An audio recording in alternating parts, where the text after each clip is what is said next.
Saudara-saudara yang dikasihi dan diberkati oleh Tuhan, kita bersyukur kita masih diberikan waktu dan kesempatan di saat ini kembali kita akan merenungkan bagian firman Tuhan di dalam kitab Keluaran pasal 2 ayat 11 sampai ayat 22. Sebelum kita merenungkan kebenaran firman ini, bersama-sama mari kita melihat teks kita dalam Keluaran 2 ayat 11 sampai 22. Musa membela bangsanya, ia lari ke tanah Midian. Pada waktu itu, ketika Musa telah dewasa, ia keluar mendapatkan saudara-saudaranya untuk melihat kerja paksa mereka. Lalu dilihatnyalah seorang Mesir memukul seorang Ibrani, seorang dari saudara-saudaranya itu. Ia menoleh ke sana sini dan ketika dilihatnya tidak ada orang, dibunuhnya orang Mesir itu dan disembunyikannya mayatnya dalam pasir.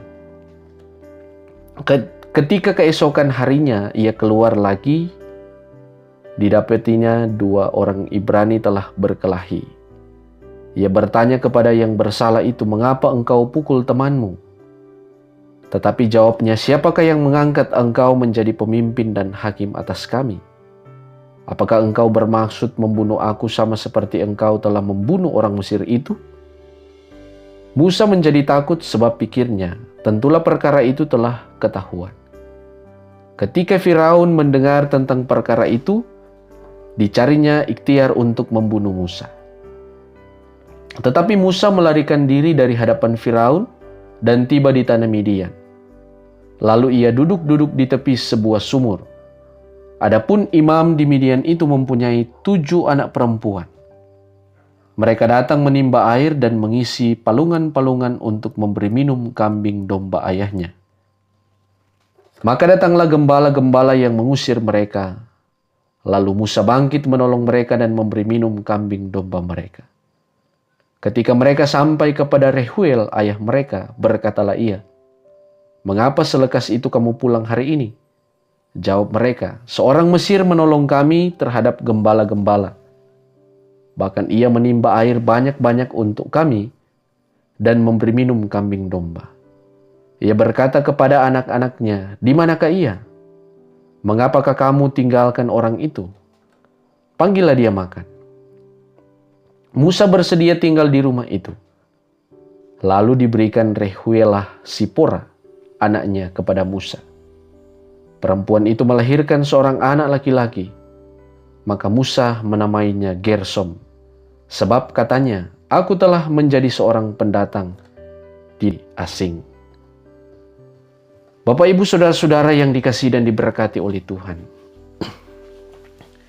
Kitab Keluaran mengisahkan kisah hidup seorang Musa yang oleh kehendak Allah ia dipakai untuk membawa bangsa Israel keluar dari tanah Mesir.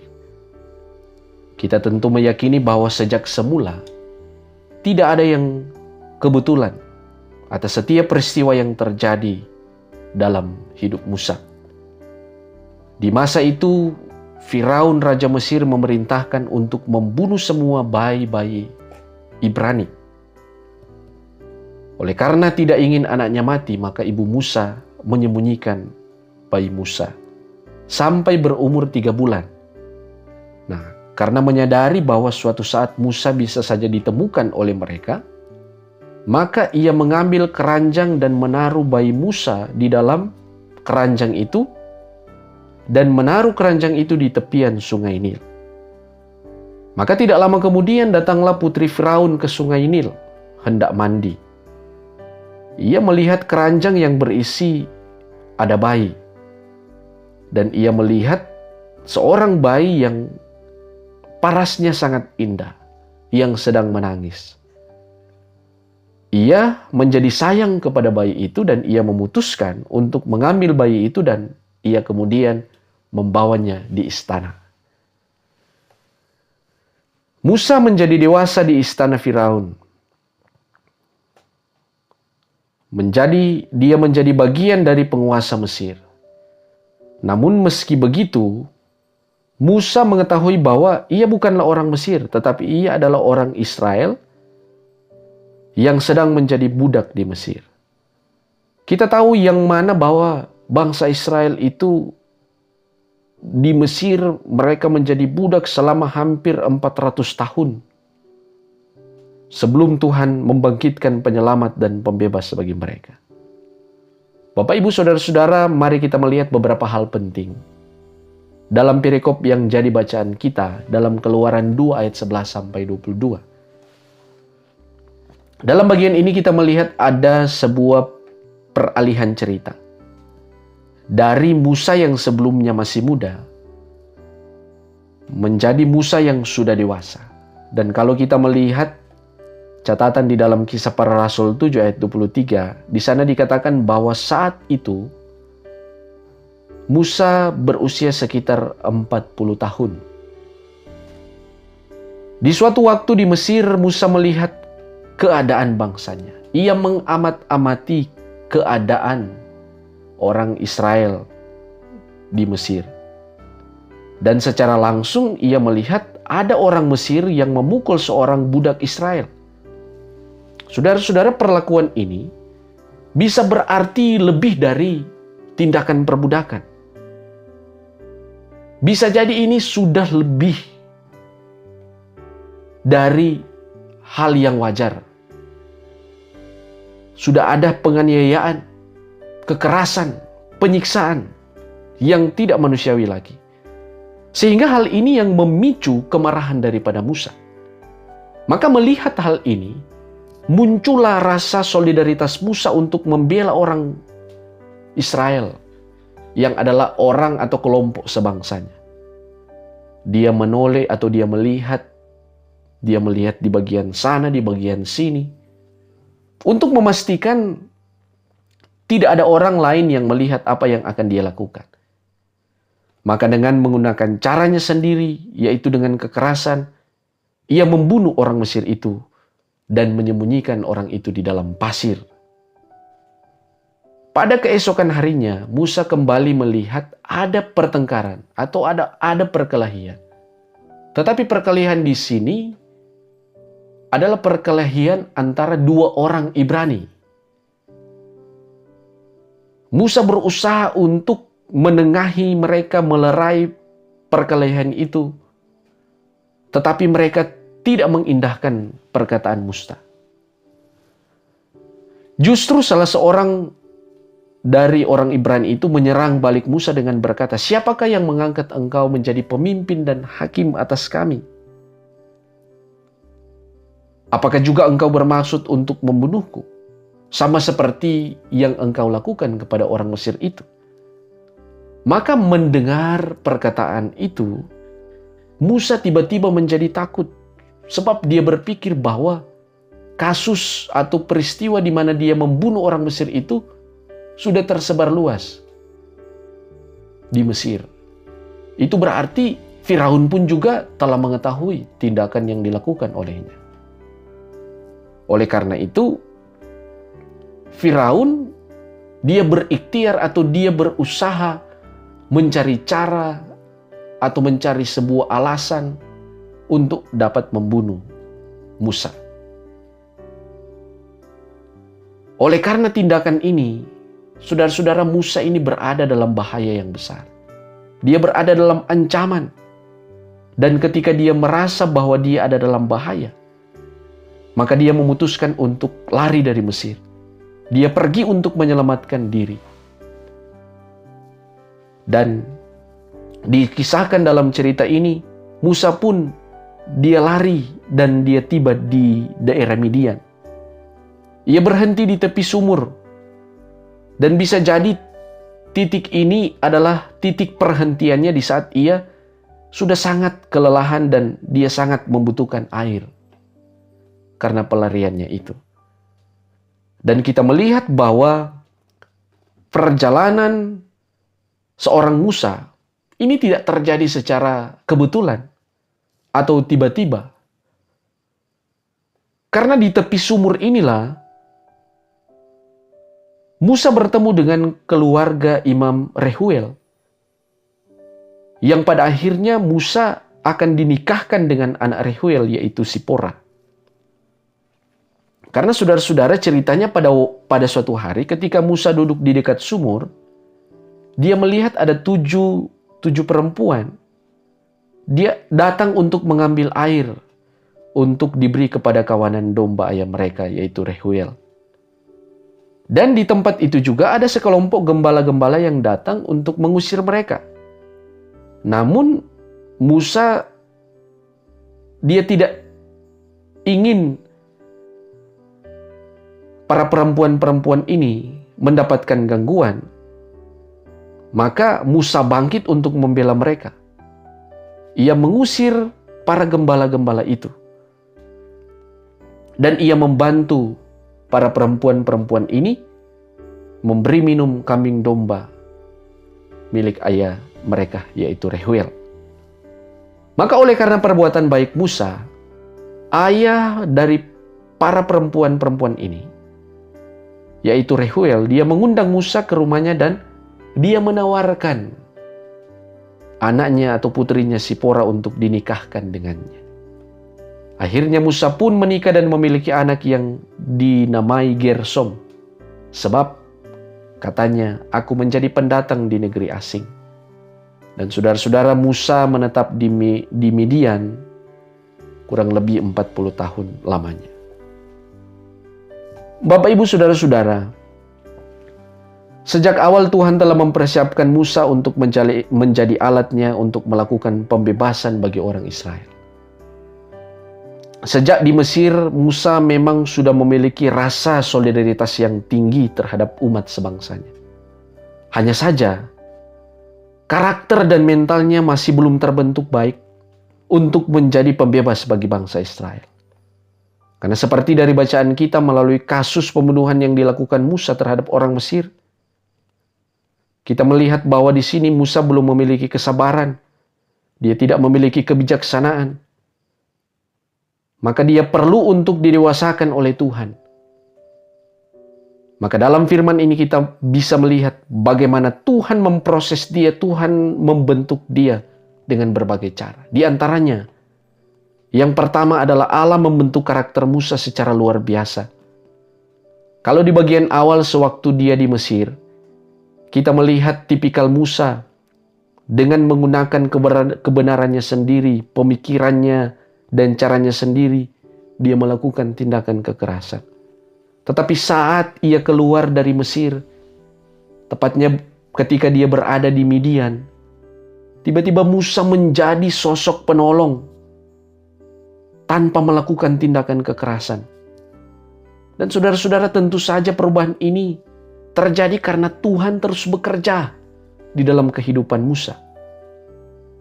Itu yang pertama. Yang kedua, Tuhan membuat Musa keluar dari Mesir untuk ada di Midian. Dan di Midian, Musa menyadari bahwa ia adalah orang yang asing yang sebenarnya tak punya apa-apa. Dan di sanalah, di Midianlah, ia memulai segala sesuatu. Belajar segala sesuatu. Ia hidup, ia bergaul, dan membangun keluarga dalam lingkungan kehidupan dari Imam Reuel. Yang ketiga, bersama istri dan anaknya, ketika Musa telah berkeluarga, Musa diberi tanggung jawab sebagai gembala untuk keluarganya. Dan aktivitas ini dinilai sebagai bagian dari bagaimana Musa perlahan-lahan mulai belajar dasar-dasar kepemimpinan untuk menjadi gembala atas umat Israel, untuk memimpin mereka keluar dari Mesir dan memimpin mereka ketika mereka ada di padang gurun selama 40 tahun lamanya. Saudara-saudaraku, pada intinya, semua yang dilakukan Tuhan bagi Musa adalah untuk menjadikan Musa sebagai seorang pemimpin yang hebat, untuk melakukan segala sesuatu menurut apa yang Tuhan kehendaki. Begitu juga dengan kita, saudara-saudara. Selaku orang percaya, Tuhan Allah di dalam Yesus Kristus, Dia selalu bekerja dalam segala sesuatu untuk mendatangkan kebaikan dalam kehidupan kita. Ia selalu memperlengkapi kita agar kita tidak mudah jatuh dalam berbagai pencobaan. Meskipun saudara-saudara, lingkungan di mana kita tinggal, kita bekerja, kita beraktivitas, kita melayani, ada begitu banyak hal yang mendatangkan cobaan dan godaan. Maka kita diajak untuk tetap mempertahankan prinsip iman kepada Tuhan, supaya kita tidak terpengaruh untuk melakukan hal-hal yang jahat yang tidak berkenan kepada Tuhan.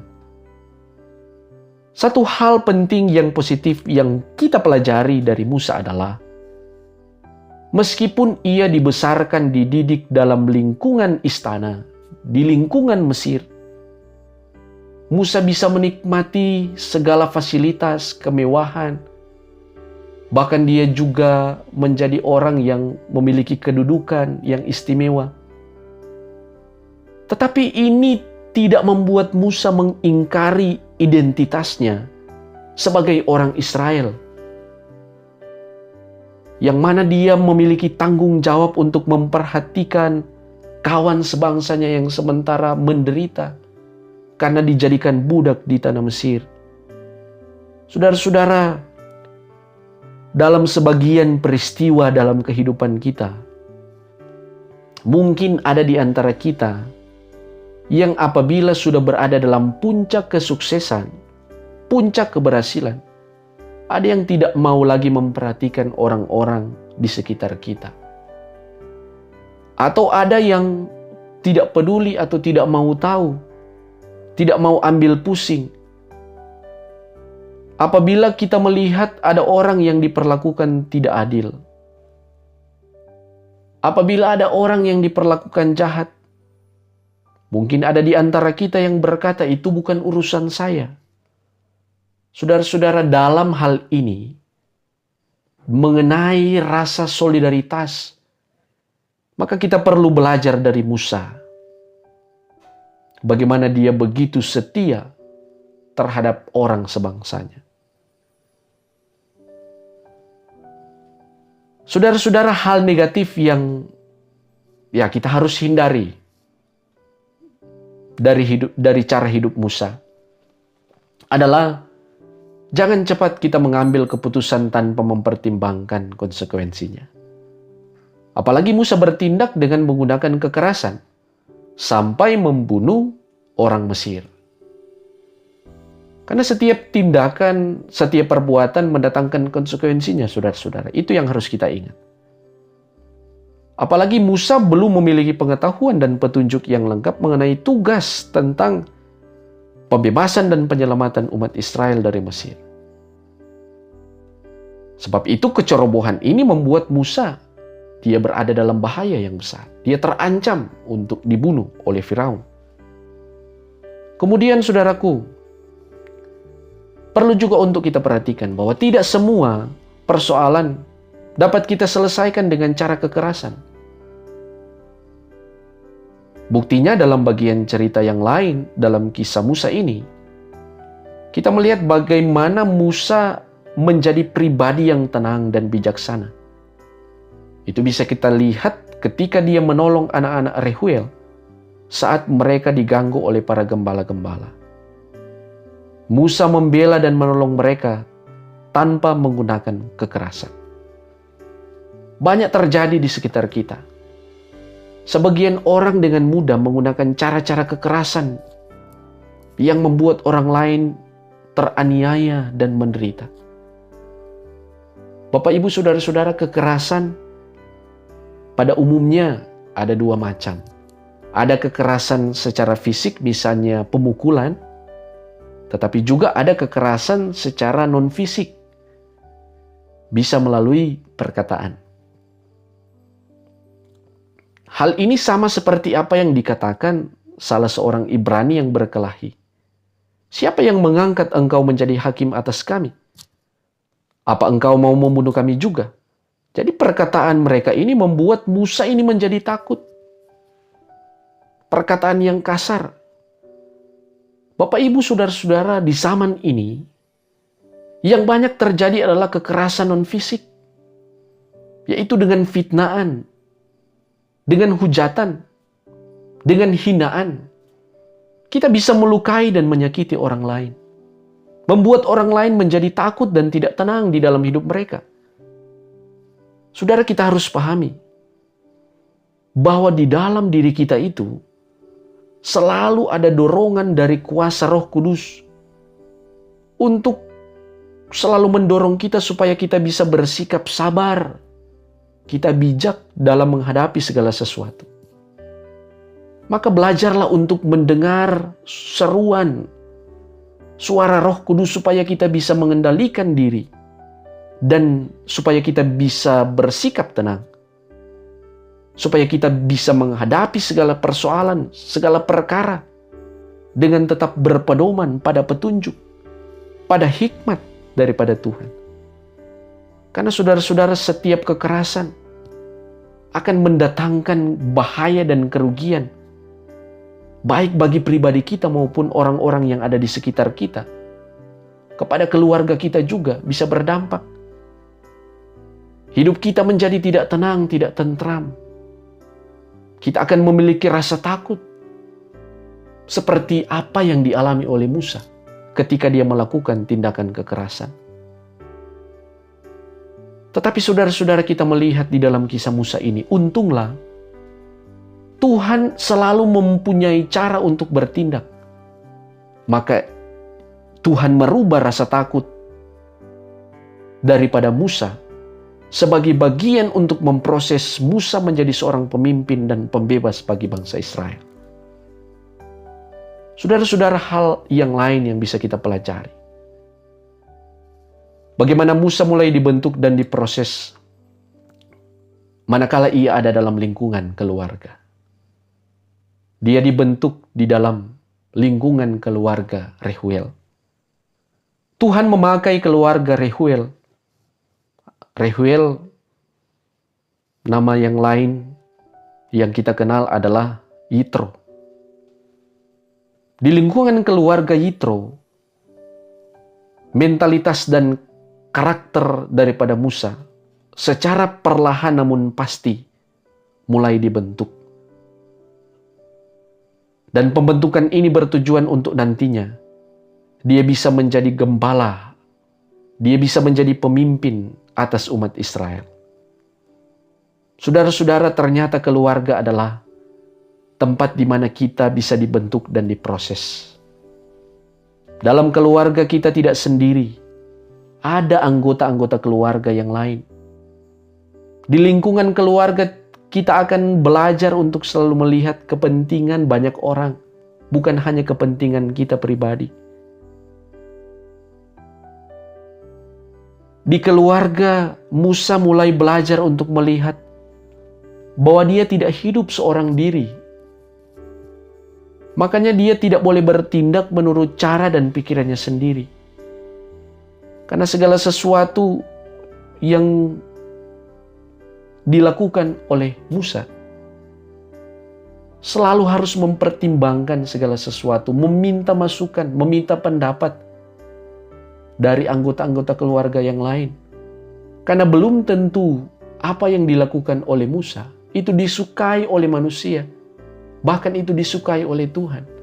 Begitu juga dengan kehidupan kita, Bapak Ibu Saudara-saudara. Apa yang hendak kita lakukan? Jangan kita hanya berpedoman pada hikmat kita sendiri. Karena belum pasti, belum tentu apa yang hendak kita lakukan itu bisa menyenangkan, bisa mendatangkan kebaikan bagi orang lain. Atau bisa berkenan kepada Tuhan. Belum tentu. Oleh karena itu segala sesuatu kita harus pertimbangkan. Kita harus libatkan Tuhan. Libatkan orang-orang lain, keluarga kita. Orang-orang yang ada di sekitar kita. Bapak, Ibu, Saudara-saudara, siapapun kita, Tuhan tahu pribadi kita. Dan Tuhan tahu latar belakang kita. Tuhan pun tahu apa yang akan Ia lakukan bagi kita. Sebab dalam Yeremia pasal 29 ayat 11, dikatakan di sana bahwa Ia tidak pernah merancangkan kecelakaan bagi kita. Bagi saya dan saudara-saudara, tidak pernah Dia merancang kejahatan. Ia selalu merancang damai sejahtera untuk mendatangkan masa depan yang penuh dengan harapan kepada kita semua. Rasul Paulus, seorang yang dahulunya sangat jahat. Dia adalah pembunuh. Pada akhirnya, ia dipanggil oleh Tuhan. Dia diubahkan oleh Tuhan dari pelaku kejahatan yang sangat berat menjadi hamba Tuhan yang setia. Dan kita pasti mengetahui bagaimana sepak terjang, pelayanan kegigihan dari Rasul Paulus ketika dia memberitakan Injil. Dia tidak takut menghadapi berbagai bahaya dan ancaman. Dia dipenjarakan berkali-kali.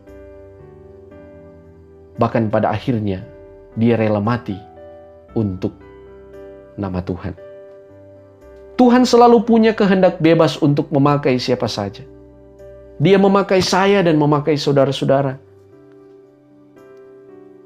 Tuhan itu punya cara untuk mengubah seseorang dari yang jahat menjadi baik, dari pendendam menjadi pemaaf, dari temperamen menjadi peramah, dari pendosa menjadi pelayannya.